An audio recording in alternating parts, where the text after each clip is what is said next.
দেশের বিভিন্ন সীমান্তে পুশিনের চেষ্টা অব্যাহত রেখেছে ভারতীয় সীমান্তরক্ষী বাহিনী বিএসএফ। ঠাকুরগাঁওয়ে দুদফা পতাকা বৈঠকেও শূন্যরেখায় থাকা 11 জনের বিষয়ে কোনো সিদ্ধান্ত হয়নি। লালমনিরহাটে মধ্যরাতে দুটি পয়েন্ট দিয়ে পুশিনের চেষ্টা হলেও বিজিবি ও গ্রামবাসীর প্রতিরোধে তা ব্যর্থ হয়। মেহেরপুরে শূন্যরেখা থেকে 6 জনকে সরিয়ে নেওয়া হয়েছে। সুনামগঞ্জ ও জয়পুরহাট সীমান্তে মানুষকে সতর্ক করে মাইকিং করছে বিজিবি। সহকর্মীদের তথ্য ও ছবিতে প্রতিবেদন। ঠাকুরগাঁওয়ের মশালগাঁও সীমান্তে বিজিবি ও বিএসএফ এর মধ্যে 2 দফা পতাকা বৈঠক অনুষ্ঠিত হয়েছে, কিন্তু সীমান্তে অবস্থান নেওয়া 11 জনের ব্যাপারে কোনো সিদ্ধান্ত হয়নি।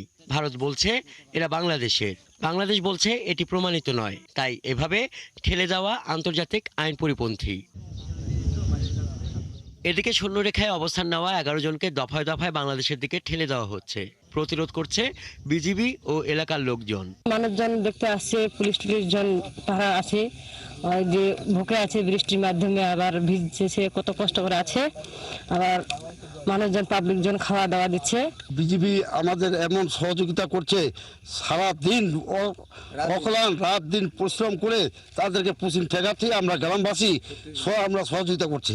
আমরা এসে হাকিমপুর বর্ডারে স্যালেন্ডার হয়েছিলাম, ওখান থেকে আপনার এই বিএসএফ পুলিশের কাছে দিয়েছিল, সে পুলিশের থেকে আমাকে এইখানে প্রায় ইন্দ্রা আছে প্রায় 12-13 বছর, আমি 7-8 বছর এরকম হবে আর কি। 11 জন ব্যক্তিকে ভারত অবৈধভাবে আমাদের বাংলাদেশের সীমান্তে পুশিং করার চেষ্টা করে। এ সময় আমাদের তৎপর বিজিবি দল স্থানীয় জনসাধারণের সহায়তায় আমরা তাদেরকে ভারতের অভ্যন্তরে প্রতিহত করতে সমর্থ হই এবং তাদেরকে বাংলাদেশের ভিতরে প্রবেশ করতে বাধা প্রদান করি। লালমনিরহাটে পাটগ্রামে শনিবার মধ্যরাতে বিএসএফ এর 2 দফা পুশিং চেষ্টা বিজিবি গ্রামবাসীর প্রতিরোধে ব্যর্থ হয়েছে। মেহেরপুরে তেঁতুলবাড়িয়া সীমান্তে শনিবার ভোরে ভারতীয় বিএসএফ এর ঠেলে দেওয়া 6 জনের হদিস মিলছে না। এলাকার লোকজন বলছে রাতের কোনো এক সময় তাদেরকে সীমান্ত থেকে সরিয়ে নেওয়া হয়েছে। ওরা গেট খুলি দিয়েছে, আমরা এত মানা করছি, জোর করি, তাও আমাদের বাংলায় ভারতে দিয়েছে, আমরা ভারতই আটকে দিয়েছি, আমরা বাংলাদেশ আসতে দিনই। আমরা পাবলিক সব নাঠি ফেলানি এই হাবিজাবি নিয়ে আমরা রাত্রে টহল করি বিজিবিদের সহায়তা করি। আর কালকে যে প্রবেশ দিয়েছিল তারা রাত্রে ব্যাক নিয়েছে। সুনামগঞ্জের সঙ্গে ভারতের 90 কিলোমিটার সীমান্ত এলাকার মধ্যে 6টি স্থানে কাঁটাতার না থাকায় অরক্ষিত অবস্থায় রয়েছে। বিএসএফ এর পুশিং ঠেকাতে সীমান্তে টহল জোরদার করেছে বিজিবির 28 ব্যাটালিয়ন। টহলের পাশাপাশি চলছে মাইকিং। জয়পুরহাটের সীমান্তে অনুপ্রবেশ ঠেকাতে চলছে 14 বিজিবির কোরিয়া ক্যাম্পের মাইকিং। হাসান আহমেদ, 71। সীমান্তে পুশিন নিয়ে সবশেষ খবর জানাতে লালমনিরহাট থেকে যুক্ত হচ্ছেন সহকর্মী মিলন পাটোয়ারি। মিলন, বর্তমানে সীমান্ত পরিস্থিতি কেমন দেখছেন? পুশিন রুখতে বিজিবি কি ব্যবস্থা নিয়েছে?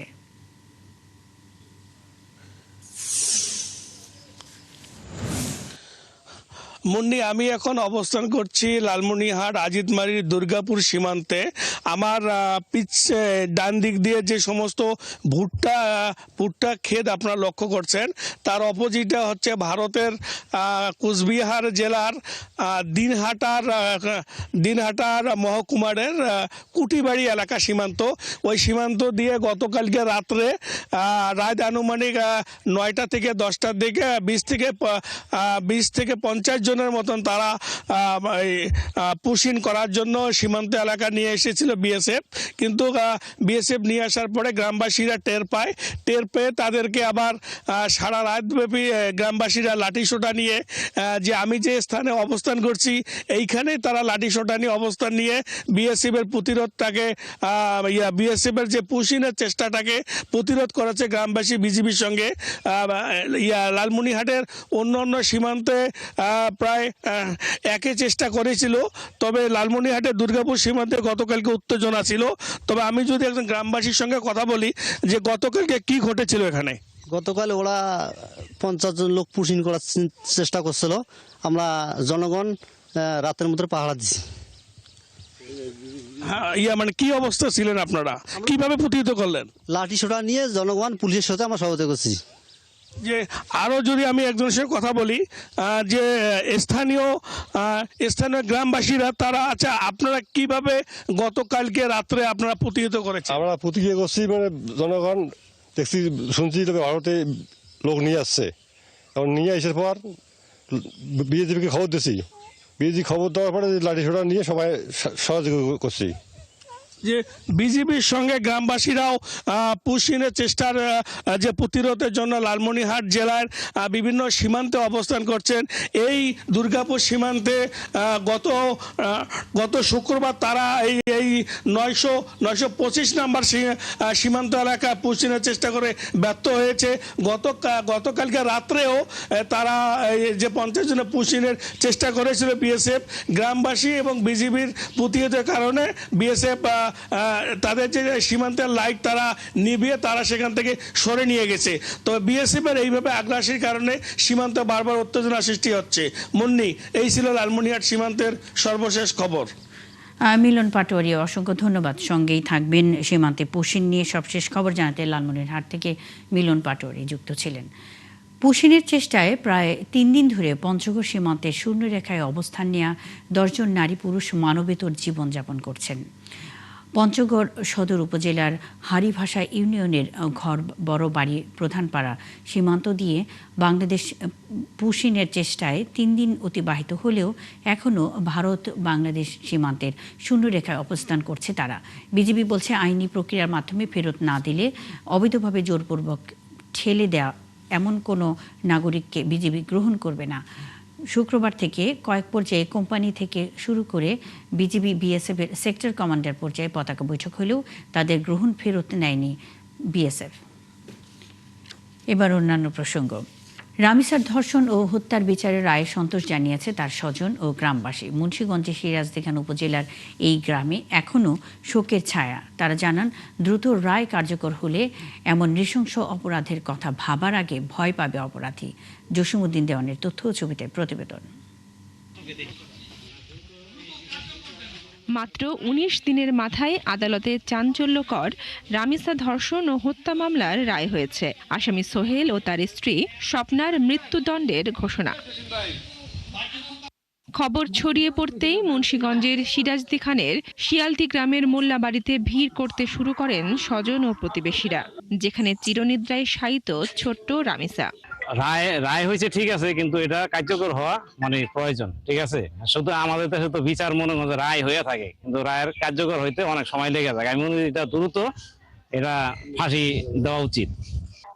আমরা খুশি হব ফাঁসি যাতে দ্রুত হয়, এর মতন না হয়, যেন আসিয়ার মতন যাতে না হয়। কিন্তু আজকে রায় হয়েছে, এই 15 দিনের মাথায় যেন ওর কার্যকরটা হয়। আদালতের এই রায় স্বাগত জানালেও রামিসার পরিবারে এখনো কান্নার রোল। স্বজনদের দাবি, সময় নষ্ট না করে দ্রুত রায় কার্যকর করা হোক। রামিসা হত্যা এটা একটা জঘন্যতম হত্যা। আমরা চাই এরকম জঘন্যতম কাজ যাতে আর না হয়, এজন্য আমরা এটা দ্রুত বিচার চাই। দ্রুত বিচার হলে আমরা আশা করি এরকম ধর্ষণের মতো জঘন্যতম কাজ আর এই সমাজে হবে না। প্রতিবেশীরা জানান, এই রায় দ্রুত কার্যকর হলে এরকম অপরাধ করতে ভয় পাবে অপরাধীরা। আমার যেহেতু বাস্তি আছে, ভাগ্নি আছে, আমরা চাই এই বিচারের জন্য দ্রুত ফাঁসি দেওয়া হলে আর 10টা পরিবার, 10-20টা পরিবার এটা দীক্ষা ভয় পাইব যে না, আমরা এই অন্যায় আর করব না।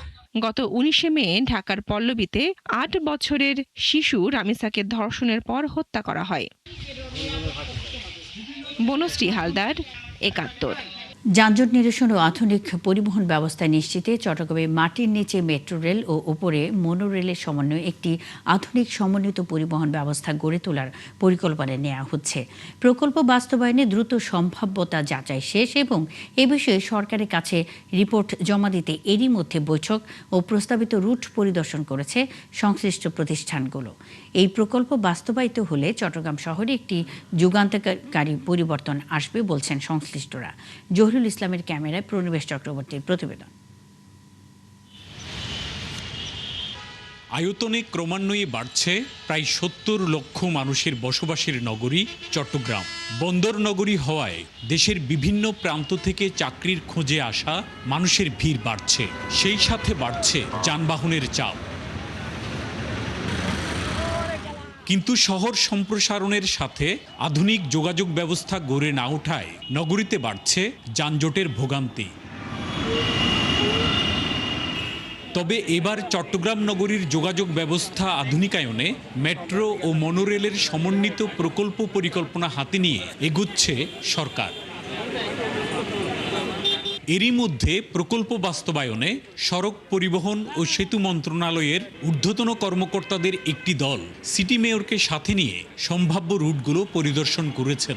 মনোরেল, রাস্তা, ওয়াটারওয়ে সবকিছু বিবেচনা করে সমস্ত কিছুর সমন্বয় করে আমরা একটা মাস্টার প্ল্যান তৈরি করব। তারপরে আমরা প্রত্যেকটার ইন্ডিভিজুয়াল রুটের উপর আমরা ফিজিবিলিটি স্টাডি করব। কালুরঘাট থেকে পতেঙ্গা পর্যন্ত 25 কিলোমিটার মাটির নিচে মেট্রো রেলের মূল রুট তৈরির সম্ভাব্যতা যাচাইয়ে চট্টগ্রাম উন্নয়ন কর্তৃপক্ষের সাথেও বৈঠক করেছে দলটি। একই সাথে মনোরেল নিয়ে কথা বলেছে সিটি কর্পোরেশনের সাথে। আমরা তাদেরকে অনুরোধ করেছি এই প্রকল্পের সম্ভাব্যতা যাতে সঠিকভাবে যাচাই করা হয়, যাতে এই প্রকল্পটি বাংলাদেশের জন্য একটি উপকারী প্রকল্প হয়। এদিকে বহদ্দারহাট থেকে পতেঙ্গা পর্যন্ত মেট্রোর মূল রুট পরিকল্পনা করে তার সাথে ফিডার রুটগুলো মনোরেল দিয়ে সমন্বিত করে সাজানোর সম্ভাব্যতা যাচাই করা হচ্ছে, জানান প্রকল্প পরিচালক। মেইন ব্যাকবোনটা হচ্ছে মেট্রো লাইন আসলো এবং আপনার যে ফিডার লাইনগুলো মেট্রো লাইনকে হাব দিয়ে কানেক্ট করবে, এগুলো আমরা মনোরেল দিয়ে করতে পারি কিনা। চট্টগ্রামের মানুষের যানজটের ভোগান্তি কমানোর বিষয়কে প্রাধান্য দিয়ে নগরীতে মেট্রো রেল বা মনোরেল স্থাপনের বিষয়টি গুরুত্ব পাবে, জানান সিটি মেয়র। আমাদের মূল লক্ষ্যটা হচ্ছে জনগণকে সার্ভিস দেওয়া এবং সেটা খুব নিরাপদে দেওয়া এবং সেটা খুব স্বল্প সময়ের মধ্যে তারা যাতে সেখানে যেতে পারে without any sorts of traffic এবং as well as cost effective. Chattogram নগরীতে বর্তমানে সড়কের পরিমাণ 1046 কিলোমিটার, আর নগরীতে চলাচলের জন্য নিবন্ধিত যানবাহনের সংখ্যা 3,94,443টি। প্রণবেশ চক্রবর্তী, 71, চট্টগ্রাম। রাজধানীসহ দেশের বিভিন্ন স্থানে ভূমিকম্প হয়েছে। রবিবার রাত 11:36 দিকে কয়েক সেকেন্ড স্থায়ী এই কম্পন অনুভূত হয়। এতে অনেক মানুষ আতঙ্কিত হয়ে ঘরবাড়ি ও উঁচু দালান থেকে বাইরে বের হয়ে আসেন। তবে ভূমিকম্পে তাৎক্ষণিকভাবে কোনো ক্ষয়ক্ষতির খবর পাওয়া যায়নি। এ বিষয়ে অ্যান্ড্রয়েড আর্থকোয়েক অ্যালার্ট সিস্টেম জানায় ভুটানের পুনাখার 5 কিলোমিটার দূরে এ ভূমিকম্পের উৎপত্তি। রিক্টার স্কেলে এর মাত্রা ছিল 5.3। অন্যদিকে যুক্তরাষ্ট্রের ভূতাত্ত্বিক জরিপ সংস্থা USGS এর তথ্য অনুযায়ী ভুটানের পুনাখার 15 কিলোমিটার পশ্চিম উত্তর পশ্চিমে 5.6 মাত্রার এই ভূমিকম্প হয়। ভূমিকম্পের কেন্দ্র ছিল ভূপৃষ্ঠের 10 কিলোমিটার গভীরে। এই ভূমিকম্পের প্রভাবে ভারত, নেপাল ও চীনেও কম্পন অনুভূত হয়েছে। নোয়াখালীর বেগমগঞ্জে কাদেরপুর ইউনিয়নের দক্ষিণ কাদেরপুর গ্রামের সড়কটি দীর্ঘদিন ধরে বেহাল। মাটির সড়কটি বন্যায় ব্যাপক ক্ষতিগ্রস্ত হয়ে জনদুর্ভোগ চরমে পৌঁছেছে। এলাকাবাসীর অভিযোগ, গ্রামটি 2 উপজেলার সীমান্তবর্তী হওয়ায় এটি সব সরকারের আমলেই অবহেলিত থাকে। আগামী বর্ষার আগেই সড়কটি পাকা করার দাবি জানিয়েছে এলাকাবাসী। মিজানুর রহমানের তথ্য ও জয় ভূঁইয়ার ছবিতে প্রতিবেদন। নোয়াখালীর বেগমগঞ্জ উপজেলার কাদিরপুর ইউনিয়নের গয়েশপুর পোল থেকে দক্ষিণ কাদিরপুর দত্তবাড়ি পর্যন্ত সড়কটি দিয়ে প্রতিদিন চলাচল করে শত শত যানবাহন ও হাজারো মানুষ। 2 বছর আগে ভয়াবহ বন্যায় গ্রামটির একমাত্র চলাচলের রাস্তা ব্যাপক ক্ষতি হয়। দুপাশের মাটি সরে শুরু হয়ে যায় সড়ক, সৃষ্টি হয় বড় বড় গর্তের। এলাকাবাসী বলছে, উন্নয়নের আশ্বাস দিলেও গত 17 বছর ধরেই কোনো জনপ্রতিনিধি রাস্তাটি সংস্কারের উদ্যোগ নেয়নি। এই রোডে খালি কাজ করবে, মেম্বার আইলেও করবে, চেয়ারম্যান আইলেও করবে, কিন্তু ভোট চলে গেলে হাতাও কেউ দেখি না। এমপি হইতে মন্ত্রী পর্যন্ত কেউ দেখি না। চেয়ারম্যান ঠিক মতন এই রোড আইয়ে না হওয়ার কারণে আঙ্গুর রাস্তায় এরকম অবহেলার মতন আছে। সম্প্রতি দীর্ঘদিনের বেহাল এ মাটির রাস্তাটি সংস্কার ও পাকা করার দাবিতে মানববন্ধন ও বিক্ষোভ সমাবেশ করেছেন স্থানীয়রা। অনেক অবহেলিত, বিশেষ করে সরকারিভাবে কোনো অনুদান না হওয়ার কারণে, গরিব এলাকা হওয়ার কারণে রাস্তাঘাটে কোনো উন্নতি হচ্ছে না, কোনো মসজিদ মাদ্রাসার উন্নত হচ্ছে না। সব রাস্তা হয়ে গেছে, কিন্তু আমাদের এই দক্ষিণ কাদিরপুরের লাস্ট সীমার কারণে আমাদের এদিকে কোনো অবহেলিত হইতেছে। এই রাস্তাটা কোনো উনি দেখতেছে না। আমরা যত দ্রুত যাইতে চাই হসপিটালে যাইতে পারি না রোডের সমস্যার কারণে। একদিন থেকে 2 দিন বৃষ্টি হইলে আমাদের এখান থেকে বাইরে হওয়ার কোনো সুযোগই থাকে না। স্থানীয় কাদিরপুর সমাজ কল্যাণ ফাউন্ডেশনের সভাপতি জানান, তাদের দাবি বর্ষার আগেই এলাকার সংসদ সদস্য যেন সড়কটি পাকা করার উদ্যোগ নেন। আমাদেরকে উন্নয়নের আশ্বাস দিছে, কিন্তু লাস্ট আমরা কোনো উন্নয়ন পাই নাই। তাই এই এলাকার মানুষের আকুল আবেদন বর্তমান সংসদ সদস্য বরকতুল্লাহ বুলু ভাইয়ের কাছে, উনি যেন আমাদের এই রাস্তাটা যে কোনোভাবে করে দেন। বেগমগঞ্জ উপজেলার প্রকৌশলী আবুল খায়ের মিয়া জানান, সম্প্রতি রাস্তাটির আইডি গেজেট হয়েছে। এটি পাকা করার জন্য দ্রুত সময়ে প্রকল্পভুক্ত করা হবে। এটা মাটির কাজ করা উচিত প্রথমে, তো মাটির কাজ হয়ে গেলে আমরা এটা যে কোনো একটা, বর্তমানে অনেকগুলি প্রকল্প চালু আছে, আমরা যে কোনো প্রকল্পে এটা অন্তর্ভুক্ত করে দিব অতি দ্রুত। মানুষের দুর্দশা লাঘবে দ্রুত সড়কটি পাকা করার উদ্যোগ নেবে সংশ্লিষ্ট কর্তৃপক্ষ, এমনটাই প্রত্যাশা এলাকাবাসীর। হাসিবা আলী বর্ণা, ৭১। এ বিষয়ে বিস্তারিত জানাতে যুক্ত হচ্ছেন সহকর্মী মিজানুর রহমান। মিজানুর, মাটির সড়ক নিয়ে গ্রামবাসীর দুর্ভোগ এড়াতে প্রশাসনের পক্ষ থেকে কি ব্যবস্থা নেওয়া হয়েছে?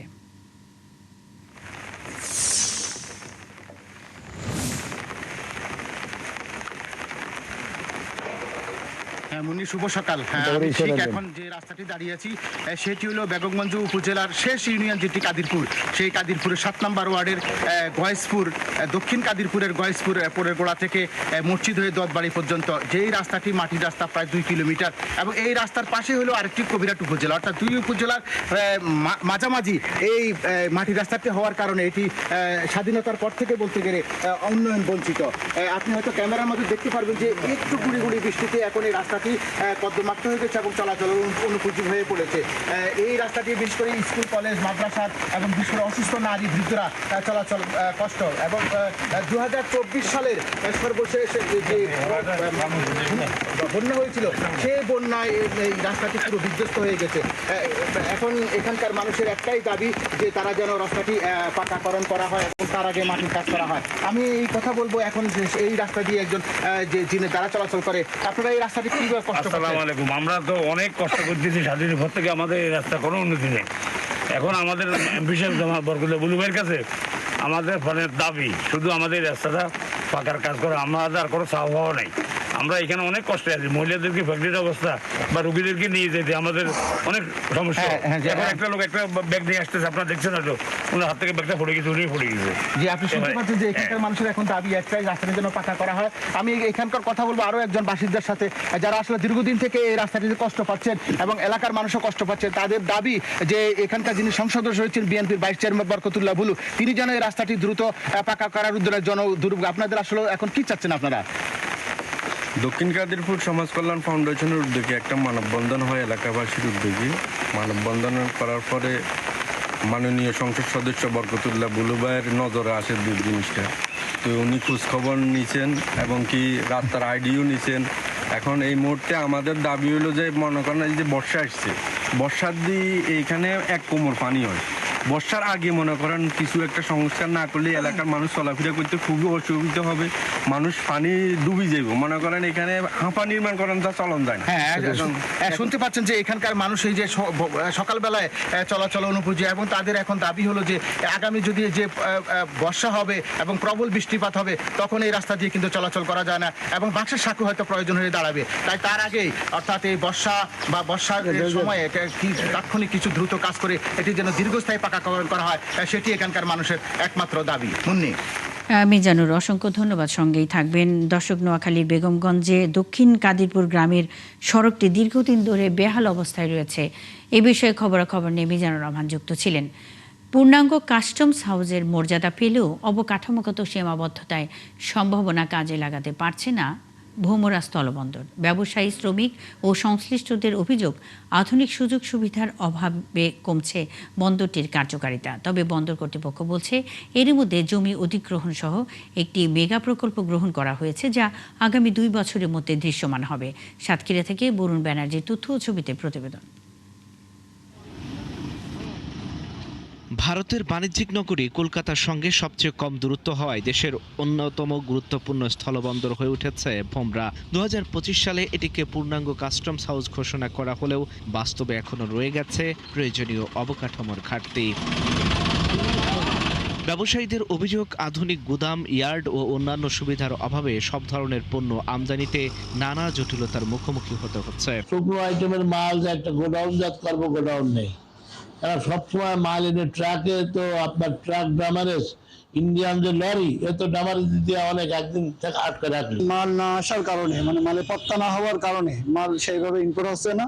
ইম্পোর্ট না হওয়ার কারণে শ্রমিকদের খুবই দুরবস্থা বর্তমান যে প্রেক্ষাপটে। C&F অ্যাসোসিয়েশনের নেতাদের মতে অবকাঠামোগত সীমাবদ্ধতার কারণে বন্দরের পূর্ণ সম্ভাবনা কাজে লাগানো যাচ্ছে না। এখানে বন্দরের অবকাঠামো না থাকায়, যথাযথ শেড ব্যবস্থা না থাকায়, ইয়ার্ড ব্যবস্থা না থাকায়, মালামাল ওঠানামানোর ইকুইপমেন্ট না থাকার কারণে আমদানিকারকরা এখানে সেইভাবে মাল আমদানি করতে পারছে না বা আমদানিতে উৎসাহিত হচ্ছেন না। এই সংকটের প্রভাব পড়েছে বন্দরে কর্মরত প্রায় 4000 শ্রমিকের জীবনেও।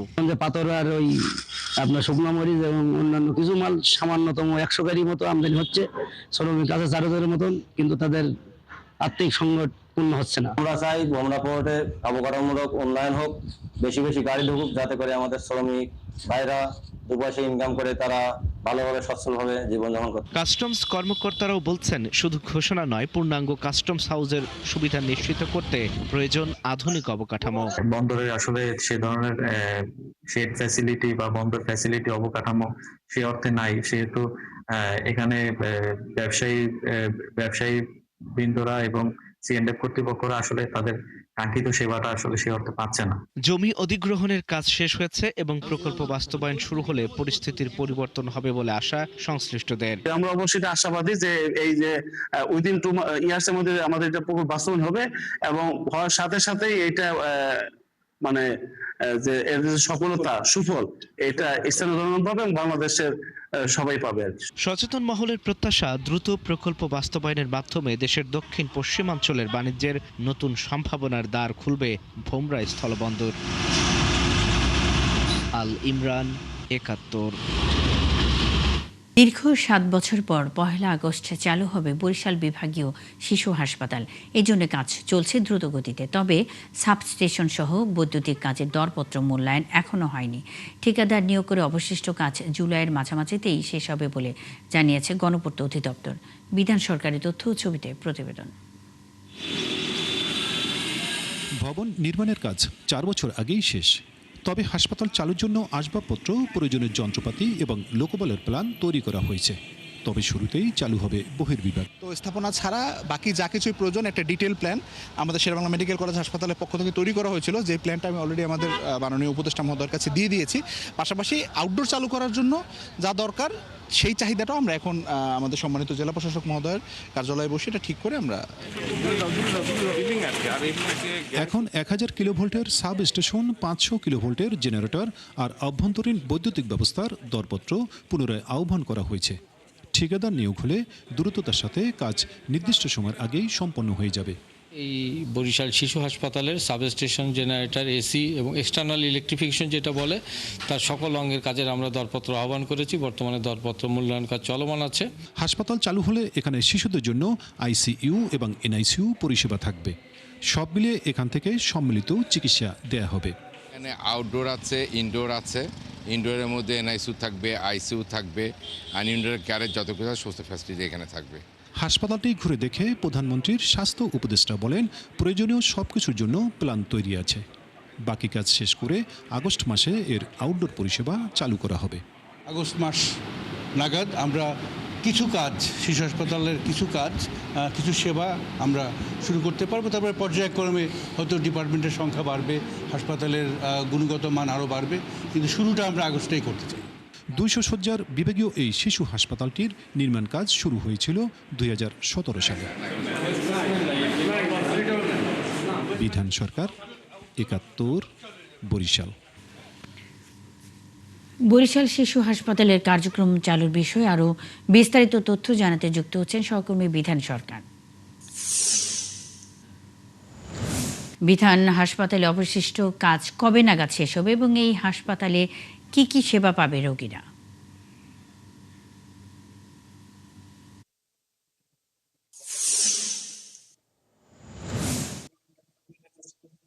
মুন্নি, এই যে গণপূর্ত বিভাগের যে নির্বাহী প্রকৌশলী, তার কাছে আমরা কথা বলে জানতে পেরেছি এখন কিন্তু হাসপাতালের আপনার এই যে বৈদ্যুতিক যে কাজ, সেই কাজগুলো কিন্তু এখন কিন্তু বাকি রয়েছে। তারপরে কিন্তু এখনো যে হাসপাতাল, এই যে 200 শয্যার হাসপাতাল, এটি 2017 সালে নির্মাণ কাজ শুরু হওয়ার পর এই হাসপাতালটি মাঝখানে করোনা এবং 2 বছরের মধ্যেই কিন্তু এটি শেষ করার কথা ছিল, কিন্তু 2022 সালে ঠিকাদার এই কাজটি হস্তান্তর করার জন্য তিনি প্রস্তুত থাকেন, কিন্তু এই 4 বছর ধরে কিন্তু এই ঠিকাদার এই হাসপাতালটি হস্তান্তর নেয়নি। মানে যাদের কাছে দেবে, সে গণপূর্ত বলছে যে আমরা স্বাস্থ্য পরিচালককে, বিভাগীয় স্বাস্থ্য পরিচালককে বলছি যে এটি নেওয়ার জন্য। তিনি বলছেন যে আমার এখানে লোকবল, জনবল সবকিছু লাগবে, তারপরেই অন্যান্য অ্যাপারেটাস এবং স্বাস্থ্যসেবা দেওয়ার জন্য যেসব উপকরণ প্রয়োজন সেগুলো হওয়ার পরেই আমরা এটি নিতে পারবো। তবে সে অনুযায়ী যে মাস 3 আগে এখানে বিভাগীয় কমিশনার তিনি এসে দেখলেন যে এইরকম একটি চমৎকার একটি জায়গা, যে 200 শয্যার একটা শিশুদের জন্য, যেহেতু এখন হামে আক্রান্ত শিশুরা বরিশাল শেরেবাংলা চিকিৎসা মহাবিদ্যালয় হাসপাতালে বিভিন্ন জায়গা থেকে টার্সিয়ারি লেভেলের হাসপাতাল ওটি সেখানে ভর্তি হয়, এবং যার ফলে এই হাসপাতালটি যদি থাকে তাহলে কিন্তু শিশুদের চিকিৎসা সেবা নিতে সুবিধা। এখানে আইসিইউ সেবা থাকবে, এনআইসিইউ সেবা থাকবে, যেটি শেরেবাংলা চিকিৎসা মহাবিদ্যালয় হাসপাতালে নেই শিশুদের জন্য। তো যার ফলে বিভাগীয় কমিশনার তিনি এসে এটি দেখে বলেন যে এটি চালু করা যায় কিভাবে, এবং সেই লক্ষ্য নিয়েই কিন্তু এখন কার্যক্রম চলছে। এবং এই পরপর যে আমাদের এখানে যে স্বাস্থ্যমন্ত্রী তিনি এসেছিলেন, তিনি এসে বলছেন যে ঘোষণা দিলেন যে 1 আগস্ট এই হাসপাতালটি চালু করার জন্য উপযোগী করতে, এবং যার ফলে জোর কার্যক্রমে এখন কিন্তু কাজ চলছে। তিনি বলছেন যে এর পরেও প্রধানমন্ত্রীর স্বাস্থ্য উপদেষ্টা তিনিও এসে গেছেন, তিনি এসে দেখলেন যে কি কি জনবল, লোকবল প্রয়োজন, কি কি উপকরণ প্রয়োজন, বেড থেকে শুরু করে অন্যান্য যেসব জিনিস প্রয়োজন চিকিৎসা সেবা দেওয়ার জন্য, সেগুলো নিয়ে তারা কিন্তু একটা পরিকল্পনা করেছেন, এবং তারা বলছেন যে চেষ্টা করছেন যে 1 আগস্ট তারা এটি চালু করবেন এবং সেটা বহির্বিভাগ দিয়ে শুরু করবেন। তারপরেই পর্যায়ক্রমে ধীরে ধীরে অভ্যন্তরীণ সেবা সেগুলো কিন্তু আন্তঃবিভাগীয় সেবা তারা চালু করবেন। এবং যে বিশেষজ্ঞ বা ডাক্তার বা এখানে যারা বিভাগীয় পরিচালক, স্বাস্থ্য পরিচালক, তাদের সাথে কথা বলছে, তারা বলছেন যে এখান থেকে যে পরিষেবাটা পাবে, এখানে যেহেতু এটা বিশ্বায়িত হাসপাতাল শিশুদের জন্য, যাতে করে শিশুদের আর ঢাকায় যেতে হবে না, এখানেই সেবাটা পাবে। মুন্নি, বিধান সঙ্গেই থাকবেন। বরিশাল শিশু হাসপাতালের কার্যক্রম চালুর বিষয়ে কথা বলতে বিধান সরকার যুক্ত ছিলেন। দেশে ক্যান্সার চিকিৎসায় বিপুল খরচের কাছে অসহায় আত্মসমর্পণ করে লাখ লাখ মানুষ। এ অবস্থায় তাদের জন্য আশার আলো হয়ে ফুটে উঠেছে সিলেটের বিয়ানীবাজার ক্যান্সার অ্যান্ড জেনারেল হাসপাতাল। যুক্তরাজ্য প্রবাসী একদল মানবিক মানুষের উদ্যোগে গড়ে উঠেছে হাসপাতালটি, যেখানে বিনামূল্যে ক্যান্সার সহ বিভিন্ন রোগের চিকিৎসা নিচ্ছেন হাজারো মানুষ। তারেক আহমেদ সনির ছবিতে সিলেট থেকে হোসাইন আহমেদ সুজাদের প্রতিবেদন। 2015 সালের 20 ফেব্রুয়ারি প্রবাসীদের হাত ধরে যাত্রা শুরু করে বিয়ানীবাজার ক্যান্সার অ্যান্ড জেনারেল হাসপাতাল। 10 বছর পেরিয়ে আজ সেই হাসপাতাল হাজারো অসহায় ক্যান্সার রোগীর শেষ আশ্রয়ে পরিণত হয়েছে। যুক্তরাজ্য সহ পৃথিবীর নানা প্রান্তে ছড়িয়ে থাকা প্রবাসী এবং দেশের সাধারণ মানুষের অনুদানে প্রতিদিন এখানে চিকিৎসা নিচ্ছেন অসহায় মানুষ। প্রতিষ্ঠার পর থেকে এ পর্যন্ত প্রায় 4,500 ক্যান্সার আক্রান্ত মানুষ এখানে পেয়েছেন আধুনিক চিকিৎসা সেবা। এছাড়া বহির্বিভাগে প্রায় 2,30,000 সাধারণ মানুষ চিকিৎসা সেবা গ্রহণ করেছেন। অসচ্ছল রোগীদের জন্য রয়েছে হাসপাতালের ক্যান্সার হেল্প ডেস্ক এবং রোগী কল্যাণ সমিতি। টাকা পয়সা লাগে না, সবসময় সুবিধা পাই, আর এর কারণে আশা হয়। ওষুধের সময় থাকে না, তো আগামী সপ্তাহ চাইবা ওষুধ পাইবা, খুব একটা সাহায্য করেন। আল্লাহ দিলে আমরা আর কোনো যাই না, কোনো ওয়াই ওষুধ দেন দিলে আমরা খুব শান্তি পাই, ওষুধ দেন আমরা শান্তি পাই, রোগও কমে, আমরা খুব আরাম পাই। আমরা প্রতি সপ্তাহে আই, 10 দিনেও আই, 15 দিনেও আই, মাসেও আই, আমরা ওষুধ নেই নিয়ে আমরা রোগটা খুব বেশি ভালো হয়। এই হাসপাতালের বার্ষিক পরিচালন ব্যয় থেকে চিকিৎসা সবকিছুর পেছনেই রয়েছে মানুষের ভালোবাসা। প্রায় 1000 লাইফ মেম্বার এবং দেশ বিদেশের অগণিত দাতাদের অনুদানেই সচল এই হাসপাতালের চাকা। আমাদের ট্রাস্টিবৃন্দ লন্ডন থেকে শুরু করি, তারপরে আমেরিকা, তারপরে বাংলাদেশ, প্রত্যেক জায়গায় আমাদের ট্রাস্টি আছে। লাইফ মেম্বার আমরা সারা পৃথিবীতে ছড়িয়ে ছিটিয়ে আছেন, এখানে তারা সহযোগিতা করেছেন, সহযোগিতার হাত বাড়িয়েছেন। আমরা 5 জন আমাদের ফ্যামিলির আমরা লাইফ মেম্বার হয়েছি বিয়ানীবাজার ক্যান্সার জেনারেল হাসপাতাল, শুধুমাত্র আমাদের নারীর টানে এবং আমাদের মাতৃভূমির মা মাটি ও মানুষের সাথে একাত্মতা পোষণ করতে গিয়ে আমরা আমাদের কষ্টার্জিত টাকাটা দিই এখানে আমরা লাইফ মেম্বার হয়েছি। আগামী 5 বছরের মধ্যে সরকারি ও বেসরকারি সহযোগিতায় দেশের অন্যতম অত্যাধুনিক ক্যান্সার সেবা প্রতিষ্ঠানে রূপ দেওয়ার লক্ষ্য নিয়ে এগিয়ে চলছে হাসপাতালটি। হুসাইন আহমেদ সুজাত, 71, সিলেট। নেত্রকোনার কলমাকান্দা উপজেলা স্বাস্থ্য কমপ্লেক্সে রোগীদের ভোগান্তি কমাতে নতুন একটি সোলার প্যানেল স্থাপন করা হয়েছে। রবিবার হাসপাতালের ভর্তি রোগীরা সোলার প্যানেলটির উদ্বোধন করেন। উপজেলা স্বাস্থ্য ও পরিবার পরিকল্পনা কর্মকর্তা ডাক্তার মোহাম্মদ আল মামুন জানান, সম্প্রতি হাসপাতালটি পরিদর্শন করেন deputy speaker barrister Kaiser Kamal. পরিদর্শন শেষে বিদ্যুৎ সংকট সহ বিভিন্ন সমস্যা দেখে জরুরি ভিত্তিতে নতুন সোলার প্যানেল স্থাপনের উদ্যোগ নেন। এটি চালু হলে ওয়ার্ডে বিদ্যুৎ সরবরাহ সচল রাখতে সুবিধা হবে এবং রোগীরা সরাসরি উপকৃত হবে বলেও জানান তিনি। ফ্রেশ এলপিজির হাত ধরে সবুজ জ্বালানি দেশ জুড়ে, এই স্লোগানে নীলফামারীতে পালিত হয়েছে বিশ্ব এলপিজি দিবস। দিবসটি উপলক্ষে রবিবার জেলার ঐতিহ্যবাহী বড় মাঠের চারপাশে বৃক্ষরোপণ করা হয়। মেঘনা গ্রুপ অব ইন্ডাস্ট্রিজের প্রতিষ্ঠান ফ্রেশ এলপি গ্যাস লিমিটেডের উদ্যোগে এই কর্মসূচি উদ্বোধন করেন Nilphamari chamber of commerce and ইন্ডাস্ট্রিজের সাবেক সভাপতি প্রকৌশলী SM শফিকুল ইসলাম ডাবলু। চারা রোপণ শেষে মেঘনা ফ্রেশ এলপিজি লিমিটেড বিক্রয় ও বিপণন বিভাগের সিনিয়র এক্সিকিউটিভ সেলিম রেজা জানান, পরিষ্কার, নিরাপদ ও পরিবেশ বান্ধব ফ্রেশ এলপি গ্যাস শুধু রান্নার সুবিধাই নিশ্চিত করছে না, বরং একটি টেকসই ভবিষ্যৎ গড়তেও ভূমিকা রাখছে। নারায়ণগঞ্জের রূপগঞ্জে অভিযান চালিয়ে 310টি অবৈধ আবাসিক গ্যাস সংযোগ বিচ্ছিন্ন করেছে তিতাস। রবিবার বিকেল পর্যন্ত নির্বাহী ম্যাজিস্ট্রেটের নেতৃত্বে রূপগঞ্জের বিভিন্ন এলাকায় অভিযান চালানো হয়। তিতাস রূপগঞ্জ শাখার ব্যবস্থাপক প্রকৌশলী রিয়াজুল ইসলাম জানান, দীর্ঘদিন অবৈধ গ্যাস ব্যবহার করে আসছে একটি মহল। এমন সংবাদ পেয়ে 5টি পয়েন্টে অভিযান চালায় তিতাস কর্তৃপক্ষ। অভিযানে বরপা এলাকায় বি ব্রাদার্স গার্মেন্টস, আতলাসপুর এলাকায় চুনা কারখানার অবৈধ সংযোগ সহ মাসুমাবাদ, হাটাবো ও পাড়াগাঁও এলাকায় 310টি অবৈধ আবাসিক গ্যাস সংযোগ বিচ্ছিন্ন করা হয়।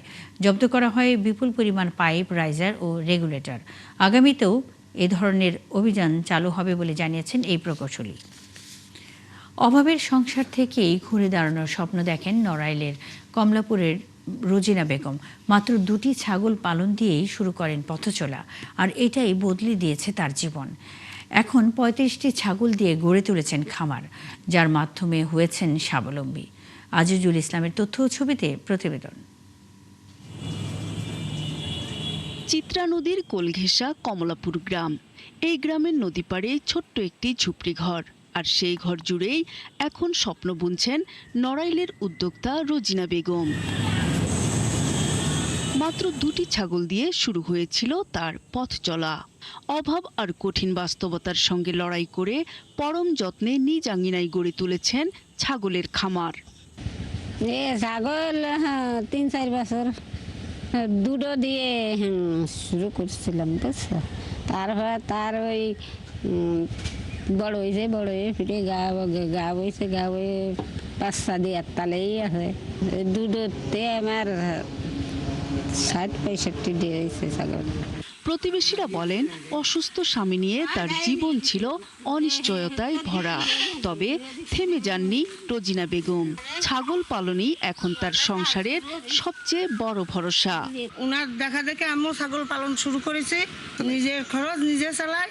ছাগল কিনে লাভের বিষয় তো হয়, সবাই মেলামেশে কিনে গেছে। অনেক ছাগল ছিল, আর তো বেশি হয়েছে, কমায় যাচ্ছে। বুড়ো বুড়িরা আর আগে পারতেছে না। ব্যাপারীরা আসে বাইরের থেকে, তারা ছাগল কিনে যায়, তারা নিয়ে আবার আরো বিক্রি করে। এই যে আমাকে সংসার এইটাই চলে। রোজিনা বেগমের মতো এলাকার নারীদের স্বাবলম্বী করতে প্রাণী সম্পদ বিভাগ এ বিষয়ে বিভিন্ন প্রশিক্ষণ ও দরকারি সহায়তা দিয়ে যাচ্ছে।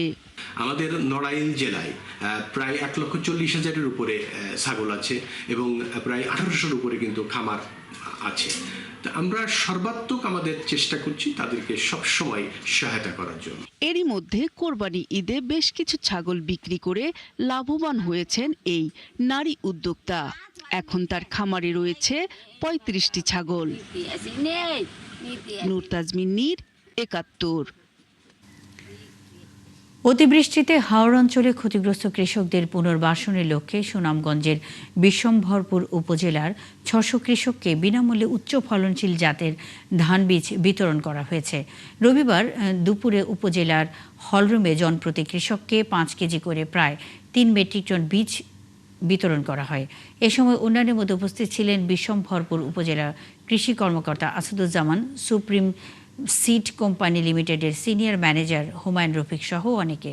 আগামী মৌসুমের আগেই ক্ষতিগ্রস্ত কৃষকদের বীজ সরবরাহ সন্তুষ্টির কথা জানান কৃষকরা।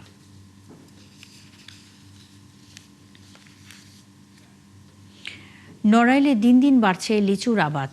বিশেষ করে আগাম জাতের লিচু চাষে বদলে যাচ্ছে গ্রামীণ অর্থনীতি। লাভজনক এই অর্থকরী ফলের চাহিদা এখন দেশের বিভিন্ন জেলা ছাড়াও বিদেশে পৌঁছেছে। এছাড়া লিচুর মৌসুমে বাগানগুলোতে তৈরি হচ্ছে নতুন কর্মসংস্থান। আজিজুল ইসলামের তথ্য ছবিতে প্রতিবেদন।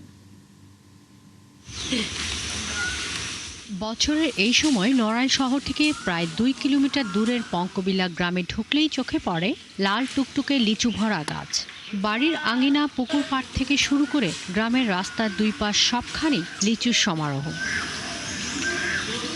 দেশের অন্যান্য অঞ্চলের তুলনায় এখানকার লিচু আগে পাকে, ফলে বাজারেও ভালো দাম পাওয়া যায়। এখন প্রতিদিন এই গ্রাম থেকে গড়ে ২০ থেকে ৩০ হাজার লিচু বিক্রি হচ্ছে। ব্যবসায়ীরা বাড়ি বাড়ি যেয়ে সপ্রতি লিচু কিনছেন ১৫০ থেকে ১৭০ টাকায়। একদম ফরমালিন মুক্ত, লিচুতে পোকা নাই। এত ভালো লিচু আমি এখনো পাইনি বাজারে। 200 লিচু কিনেছি 600 টাকা। এই জায়গার লিচু খুব মান ভালো।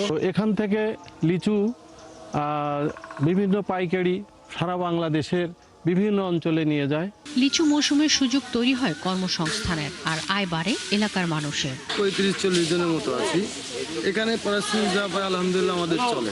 এখান থেকে আমরা যা কর্ম করে যে পারিশ্রমিক পাই তাতে আমাদের সংসার খুব ভালোভাবেই পার করতেছি। এখানে লোক কাজ করতেছে ৩০ জন, ৪০ জন, ৫০ জন, এর কোনো হিসাব নেই। রাত দিন ২৪ ঘন্টায় কাজ চলে। কৃষি বিভাগ জানিয়েছে চাষিদের নিয়মিত কারিগরি সহায়তা ও পরামর্শ দেওয়া হচ্ছে। এসব আগাম জাতের লিচু চাষে কৃষকরা অর্থনৈতিকভাবে লাভবান হচ্ছেন।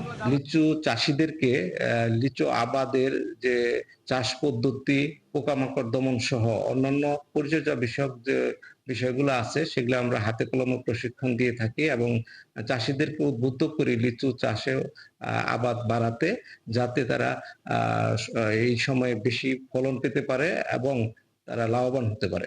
লিচু সুবাস আর লাল রঙে মোড়ানো পঙ্কবিলা এখন সম্ভাবনার এক নতুন। শাকিলা শম্পা, ৭১। নড়াইলে লিচু চাষ নিয়ে বিস্তারিত জানাতে যুক্ত হচ্ছেন সহকর্মী আজিজুল ইসলাম। আজিজুল, পাইকাররা কি পরিমাণ লিচু কিনে নিচ্ছে, বাগানিরা লাভবান হচ্ছেন কিনা জানতে চাই। মুন্নি, আমি এখন দাঁড়িয়ে আছি পঙ্কবিলা একটি লিচু বাগান এলাকায়, যেখানে আসলে এখন কিন্তু লিচু সব বাজার চলে গেছে। এখান থেকে ভেঙে বাজার দিকে সব লিচু নিয়ে গেছে। আর যেহেতু এখানে আগাম লিচু চাষ হয়, আগাম লিচু চাষ হওয়ার কারণেই কিন্তু এখানে মূলত আপনার যে লিচু থাকে সেই লিচু বাজারে প্রথম লিচু উঠলে সেখানে প্রচুর দাম পাওয়া যায়। সেই দামের কারণেই কিন্তু এখান থেকে এই সমস্ত লিচু ভেঙে বাজারে নিয়ে যাচ্ছে। এখানে প্রতি বছরে আসলে এখানে যখন ফেব্রুয়ারি মাস থেকে শুরু করে এখানে কিন্তু কর্মসংস্থান বেড়ে যায় এবং এখানে কলহনও বেড়ে যায়। আর এখানে যে লিচু চাষটা হচ্ছে মূলত এখানে একটা লিচু গাছ চারা লাগাইলে সেখানে কিন্তু দীর্ঘদিন থেকে সেই লিচু গাছ থেকে লিচু পাওয়া যায়, যে কারণে কিন্তু এখানে মানুষ, পঙ্কবিলার মানুষ কিন্তু এখন তাদের যে জমি আছে, তাদের একটু জমি থাকলেই কিন্তু সেখানে তারা লিচু গাছ লাগিয়ে কিন্তু সেখানে প্রচুর অর্থ আয় করছেন। এখন বাজারে যে আমাদের এখানে যে লিচু আছে প্রতি ১০০ লিচু ৪০০ টাকা করে বিক্রি হচ্ছে এবং এখান থেকে যারা কিনছে তারা প্রতি ১০০ লিচু ৩০০ টাকা করে কিনেছে, কিনে এখন তা সেটা বাজারে বিক্রি করছে। এবং নড়াইলের পঙ্কবিলার যে গ্রামটা এখন কিন্তু আসলে লিচু গ্রাম হিসাবে আসলে পরিচিত বেশি লাভ করছে সকলের কাছে, এই কারণেই যে এই গ্রামটা নড়াইল জেলায় যে ৫৪ থেকে ৫৩ হেক্টর জমিতে লিচু চাষ হয় জেলায়, সেখানে তার মধ্যেই অধিকাংশ 80% থেকে শুরু করে ৪১ হেক্টর জমি কিন্তু এই এই পঙ্কবিলা গ্রামেই কিন্তু আসলে এইখানে চাষাবাদ হয়। আজিজুল ইসলাম, অসংখ্য ধন্যবাদ যুক্ত হয়ে তথ্য জানাবার জন্য। সঙ্গেই থাকবেন দর্শক। নড়াইলে আগাম জাতের লিচু চাষে বদলে যাচ্ছে গ্রামীণ অর্থনীতি, এই বিষয়ে কথা বলতে আজিজুল ইসলাম যুক্ত ছিলেন। বিশ্বকাপ মাঠে গড়ানোর আগেই মাঠের বাইরের লড়াই জমে উঠেছে দেশের জার্সি আর পতাকার দোকানগুলোতে। প্রিয় ফুটবল দলের জার্সি কিনতে মানিকগঞ্জে স্পোর্টসের দোকানগুলোতে ভিড় করছেন ফুটবল প্রেমীরা। বেচাকেনা ভালো হওয়ায় খুশি বিক্রেতারাও। রনি মিয়ার ক্যামেরায় আরও জানাচ্ছেন মনিরুল ইসলাম মিহির। বিশ্বকাপ ফুটবলের বাকি আর মাত্র কয়েকদিন, এরই মধ্যে শুরু হয়েছে ফুটবল উন্মাদনা। স্পোর্টসের দোকানগুলোতে জার্সি কিনতে ভিড় বেড়েছে ফুটবল প্রেমীদের। মাঠের লড়াই শুরু হওয়ার আগেই লাল সবুজের বাংলাদেশ এখন যেন মেতে উঠেছে হলুদ সবুজ আর আকাশি সাদা রঙে। চিরপ্রতিদ্বন্দ্বী ব্রাজিল আর আর্জেন্টিনার সমর্থকরা জার্সি কিনতে এসে রীতিমতো প্রতিপক্ষকে ঘায়েল করছেন কথার জাদুতে। এবং আর্জেন্টিনা এবারও রানিং বিশ্বকাপ নেবে, আমরা এটা আশা করতেছি।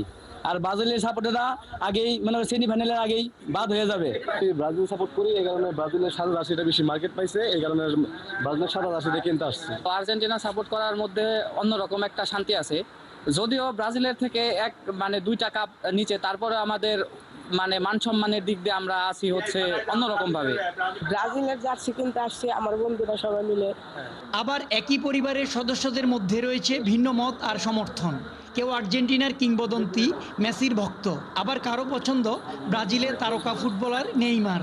আমি ব্রাজিল এবং আমার ফ্যামিলির অধিকাংশই ব্রাজিল, ছেলে অবশ্য আর্জেন্টিনা। আমি যদিও আর্জেন্টিনা, আমার ছেলে ব্রাজিলের সাপোর্ট করে। ছেলে করে ব্রাজিল আর মেয়ে করে আর্জেন্টিনা। বিক্রেতারা বলছেন প্রিয় দলের প্রতি ভালোবাসা দেখাতে কার্পণ্য করছেন না সমর্থকরা। নেইমার আর মেসির জার্সির চাহিদা সবচেয়ে বেশি, বেচাকেনা ভালো হওয়ায় তারাও খুশি। ব্রাজিল আর্জেন্টিনা এই দুটো জার্সি বিক্রি হচ্ছে, আর বিশেষ করে আপনার ভক্তদের বেশি চাহিদা হচ্ছে মেসির জার্সি আর্জেন্টিনার। বেচাবেচি অনেক ভালো, 4 বছর পর পর বিশ্বকাপ আসে, আমাদের জার্সির ব্যবসাটা 4 বছর পর পরই সর্বোচ্চ বেশি হয়। শুধু প্রিয় দলের জার্সি নয়, বাড়ির ছাদ, বারান্দা কিংবা গাড়িতে ওড়ানোর জন্য ফুটবল প্রেমীরা কিনছেন বিভিন্ন আকারের পতাকা।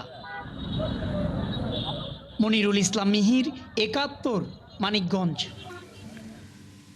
দর্শক, চলছে দেশযোগ সরাসরি সংবাদ অনুষ্ঠান দেখতে চোখ রাখুন 71-এর ফেসবুক পেজ এবং সাবস্ক্রাইব করুন 71-এর ইউটিউব চ্যানেল। থাকুন 71-এর সাথেই।